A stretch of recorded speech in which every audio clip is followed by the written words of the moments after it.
एक सफल आदमी वो है जो अपनी बीवी के खर्चों से ज्यादा कमा सके, और एक सफल औरत वो है जो ऐसा आदमी ढूंढ सके। कुछ भी हो जाए, तुम शादी करो। अगर तुम्हें अच्छी पत्नी मिल गई तो तुम खुश हो जाओगे, और अगर तुम्हें अच्छी पत्नी नहीं मिली तो तुम दार्शनिक हो जाओगे। भारत रत्न उन पत्नियों को भी मिलना चाहिए जो 300 शब्द प्रति मिनट बोलने के बाद भी कहती है, मेरा मुंह ना खुलवाओ, जूते खा गए। अजीब मुहावरा है। जूते तो मारे जाते हैं, खाए नहीं जाते। मगर कुछ लोग इतने भूखे होते हैं कि वो जूते खाने से भी परहेज नहीं करते। YouTube सतरंगी रे चैनल व्यंग अड्डा कार्यक्रम में मैं परवेश जैन आपका हार्दिक स्वागत करता हूँ।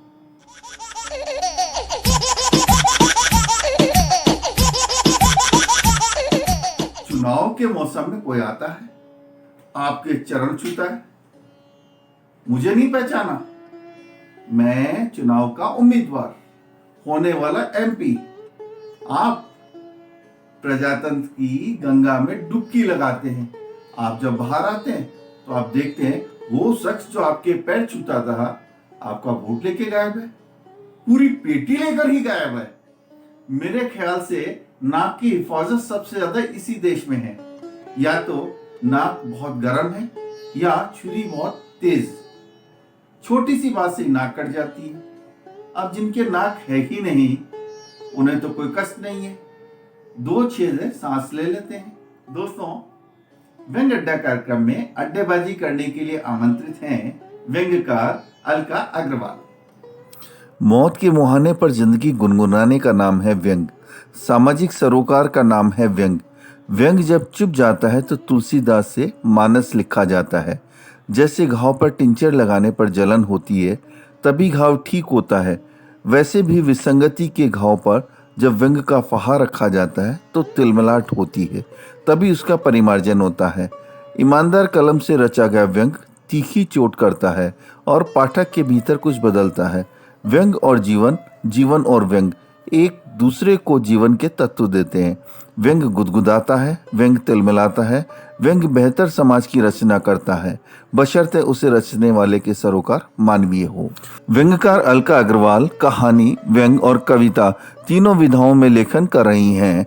आप फिल्म, टेलीविजन, धारावाहिक व रेडियो के लिए लेखन कर रही हैं। आप राइटर्स व जर्नलिस्ट एसोसिएशन मुंबई की महिला विंग की अध्यक्षा हैं। आप परसाई मंच की निदेशक हैं। आप हरिशंकर परसाई पर शोध कार्य कर रही हैं। आपकी रचनाएं देश की प्रतिष्ठित पत्र पत्रिकाओं में प्रकाशित हुई हैं, जिनमें प्रमुख हैं दैनिक भास्कर, दैनिक जागरण, नवीन दुनिया, जनसत्ता, दोपहर, दबंग दुनिया, नवभारत टाइम्स, सामना इत्यादि।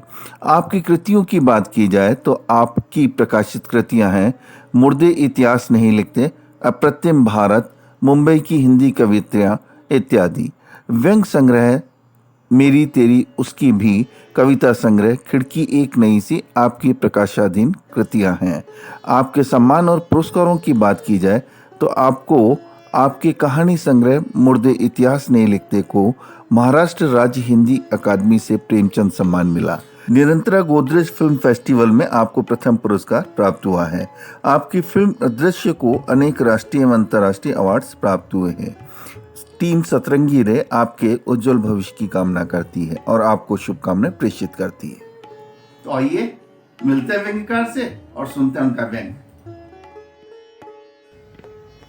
नमस्ते, मैं अलका अग्रवाल सिकटिया व्यंग अड्डा के लिए प्रस्तुत कर रही हूँ अपना व्यंग साधु ये जग बौराना। ये जो CA, NRC इन सब का जो फसाद हुआ था उस वक्त मैंने ये व्यंग लिखा था। ये इसकी भूमिका है। इसका शीर्षक है साधु ये जग बौराना। आजकल देश के हालात देखकर कबीर दास की यह पंक्ति बहुत याद आती है, साधु ये जग बौराना। बिना किसी विवेक देश की संपत्ति जलाई जा रही है, मार पिटाई हो रही है। पर सच बताएं, हमारे लिए तो मौजा ही मौजा है। ये पूछो क्यों?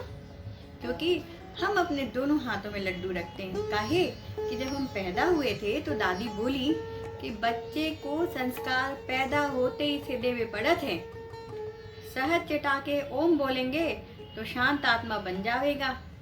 बड़े दोनन को हम ओम बोले तो बेचारे गो से सीधे बन गए। ये बिटिया को हम ऐसा ना बनाएंगे।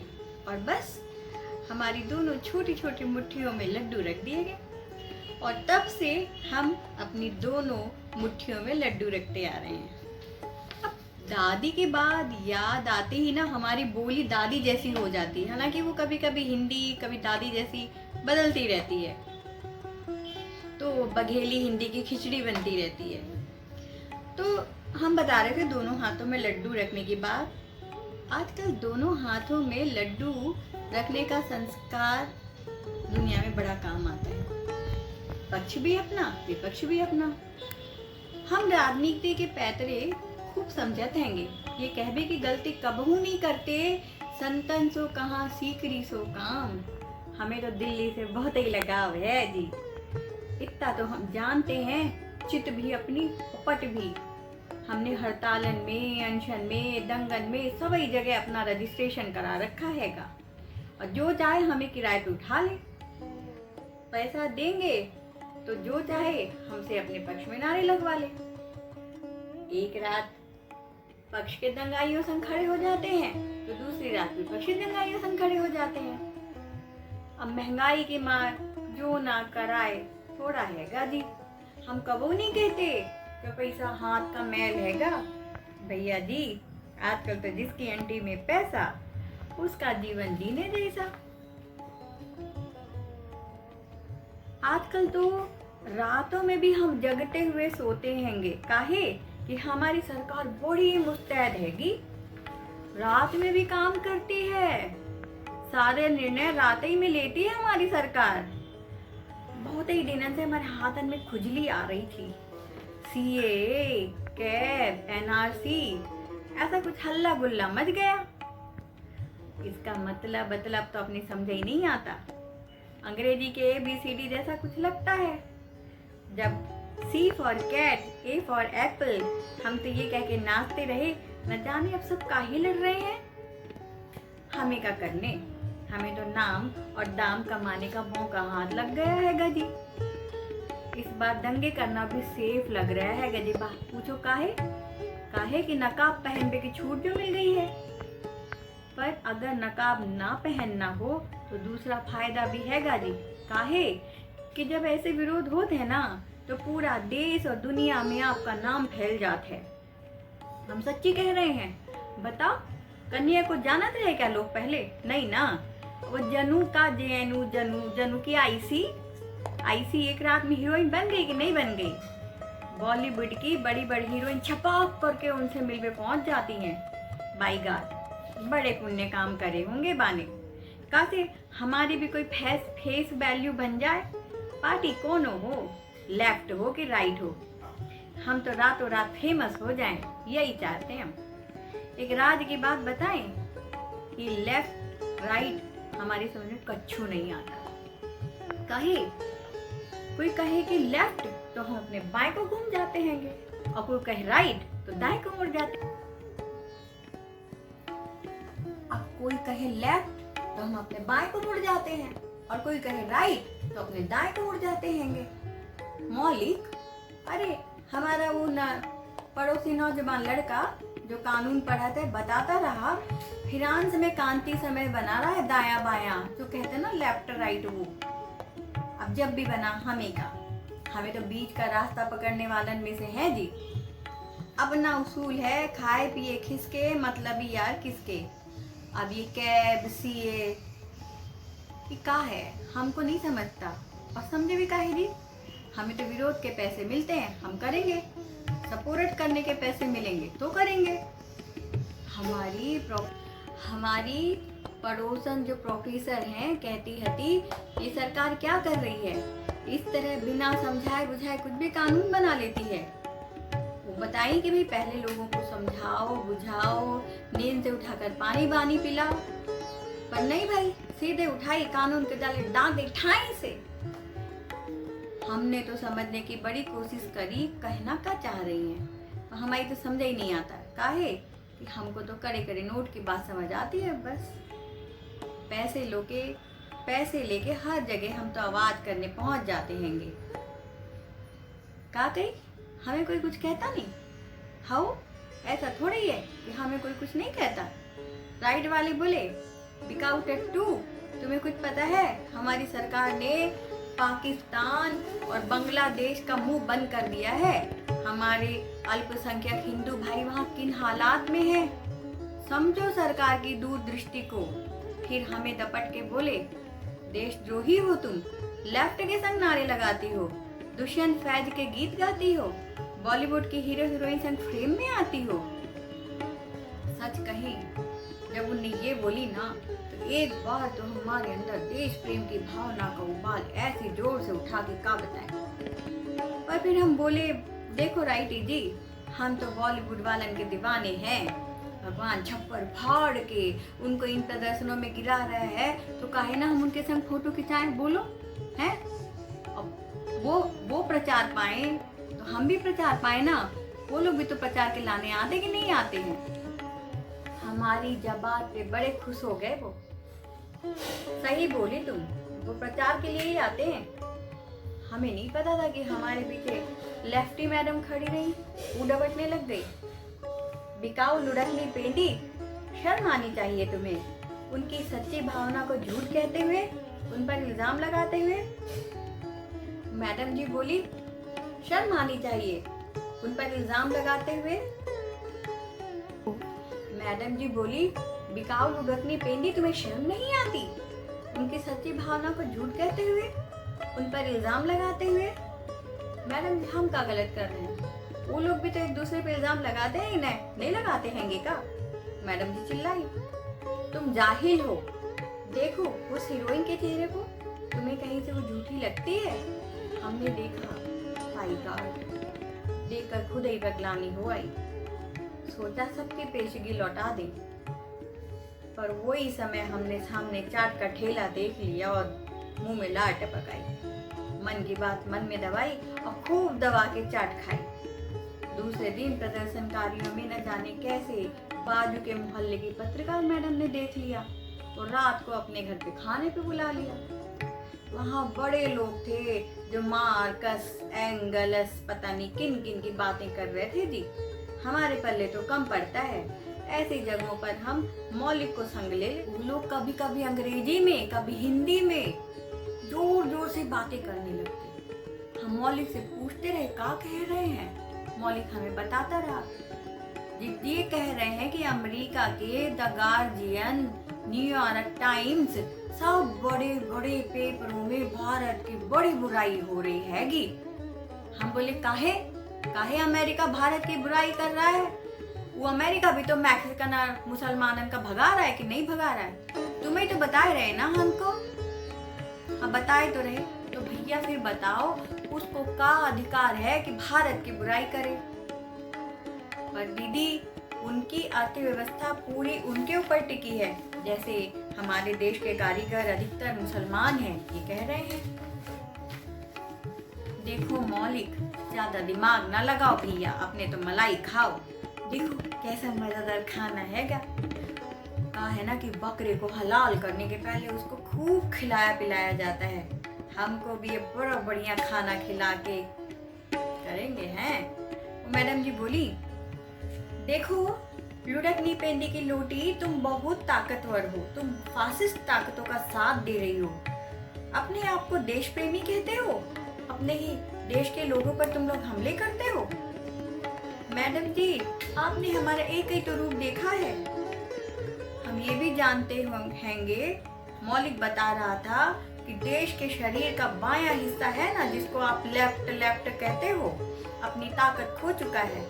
कोई नेता ही नहीं बचा उनके पास, कोई दिशा ही नहीं है उनके पास। अब आप ही बताओ, उनको ताकतवर बनाना हमारा फर्ज है कि नहीं है? बताओ। बड़े दिनों के बाद ये बायां हिस्सा गुफा से बाहर निकला है। पैसे लेकर अगर हम उनको ताकत देते हैं तो क्या बुरा करते हैं? बताओ आप ही। आपने तो वो नहीं देखा है ना। उसे गुस्सा आ गई, कितनी बिकाऊ हो तुम, तुम्हारी किसी में आस्था नहीं। मैडम जी यहाँ हर कोई तो अपना फायदा देखता है, वो लोग भी तो अपना फायदा देख के ये सब करते हैं। वैसे ना ये हमारा नहीं, हमारी लुढ़कनी पेंदी का कसूर है। अब हम क्या करें, हमारी तस्वीर बिना पेंदी के लुढ़कती नहीं हैगी जी। हम तुम्हारी तशरीफ में पेंदी ठुकवा देंगे। हमने भी गंभीरता से कहा, अच्छा तो बताइए तशरीफ में पेंदी ठुकने की कीमत क्या देंगी? मुस्कुराकर वो लोग बोले, हाँ हाँ मिलेगी मिलेगी। कहाँ मिलेगी? पद या पैसा, जो चाहो। हम बड़े खुश हो गए। अब जब हम बाहर निकलने लग गए तो एक हरा नीला लाल नारंगी कुर्ता पहने एक पता नहीं कौन आदमी हमारे पीछे आ गया। एक हाथ में कानक पकड़ा के बोले, फायदे का सौदा है, बात करना हमसे। हमारे पे गुड़ गुड़ गुड़ गुड़ होने लगी। मौलिक ने कहा, दीदी आज ना बात करना, अभी टुन्न होके पड़े होंगे वो। दूसरे दिन 10 बजे उनने फोन उठाया। अब भी कुछ लड़खड़ाती सी आवाज थी। बोले, न लेफ्ट में जाओ न राइट में, हम लेफ्ट राइट हैं, हमारे संग आ जाओ। ये लेफ्ट राइट क्या होता है? बोले, देखो सुनो, हमारी ताकत बढ़ाओ। तुम जैसे ही बिकाऊ लुढ़कनी पेंदी की बहुत डिमांड है। हम उनके घर खाना खा के खीसे में पैसे दबा के निकल रहे थे कि एक औरत को रोते देखा। पूछा, क्या हुआ माई? बोली, मेरा एक बेटा लेफ्ट में है, एक राइट में है, दोनों मार काट में घायल होकर अस्पताल में पड़े हैं। फोटो दिखाई तो हमारा कलेजा मुंह खा गया। अरे हमें नहीं तो इनको डंडे मारे थे। साधु, जब हम गंभीर होते हैं तो दादी की आत्मा निकल जाती है और हमारे अंदर से सीधी सादी भाषा निकलने लगती है। अब हम गंभीर हो गए थे। कुछ और माएँ हमारे पास आई और सब की सब एक माँ में समा गई। माई आप कौन है? ये सब रो क्यों रही है? मैं भारत माँ हूँ। अपने बहुत से बच्चों की मौत पे रो रही हूँ, अपने वर्तमान और भविष्य पे रो रही हूँ। पर कौन से बच्चे मर गए माँ? देखो, माँ ने चित्र दिखाया। हमने देखे NCRB की रिपोर्ट, किसानों से ज्यादा बेरोजगार युवक आत्महत्या कर रहे हैं। हर 3 घंटे में 2-3 युवक आत्महत्या कर रहे हैं क्योंकि गरीब हैं, उनके पास नौकरी नहीं। बदहाल थे। अरे तुम लोग CA कैब इन सब बातों को लेकर तोड़ फोड़ में लगे हो। माँ बाप तो बच्चों को स्कूल में पढ़ने भेजते हैं ना, उन्हें क्या पता वो वहाँ क्या कर रहे हैं। तुम सब क्या कर रहे हो? बातचीत से भी तो मसले सुलझते हैं, पर नहीं, तुम सब अपने अपने मतलब की रोटियां सेक रहे हो। शर्म आती है मुझे ऐसी औलादों और लुढ़कनी पेटी। तुम्हारे जैसों के कारण देश का विकास रुका है। आम आदमी के टैक्स के पैसों से जो विकास होता है उसे आग लगाने का हक किसने दिया है तुम्हें? बताओ। अचानक माँ दहाड़ मारकर रो दी थी क्योंकि उसके कुछ और बच्चों ने तब तक मौत को गले लगा लिया था। हमारी जेब में 3 फोन थे, एक लेफ्ट का, एक राइट का और एक लेफ्ट राइट का। तीनों बज रहे थे। मौलिक ने फोन निकाल कर दिखाया, पर उस माँ की आंखों के आंसुओं के आगे हमें कुछ नहीं दिखा। न जाने वो आंसू कैसे हमारी आंखों तक पहुंच गए थे। सारे नंबर मिला गए थे। साधु ये जग और आना कहकर हम उस माँ के चरणों में झुक गए थे। जो कट गई वो तो उम्र थी साहब, जिसे जी लिया उसे जिंदगी कही। दोस्तों, अभी आपने व्यंग्यकार अलका अग्रवाल से साधु ये जग बोराना उनका व्यंग्य पाठ सुना। अगर आपको ये व्यंग्य अच्छा लगा कमेंट बॉक्स पे आइए और अपने कमेंट हमें भेजिए। और अगर आप भी व्यंग्य लिखते हैं तो स्क्रीन पर दिए हुए नंबर पर आप अपना व्यंग्य वीडियो भेजिए। हम जरूर इसे अपने कार्यक्रम में सम्मिलित करेंगे। आप हमारे चैनल को लाइक करिए, शेयर करिए, सब्सक्राइब करिए। मैं परवेश जैन आपसे फिर मुलाकात करूंगा व्यंग्य अड्डा में किसी और दिन। तब तक के लिए नमस्कार।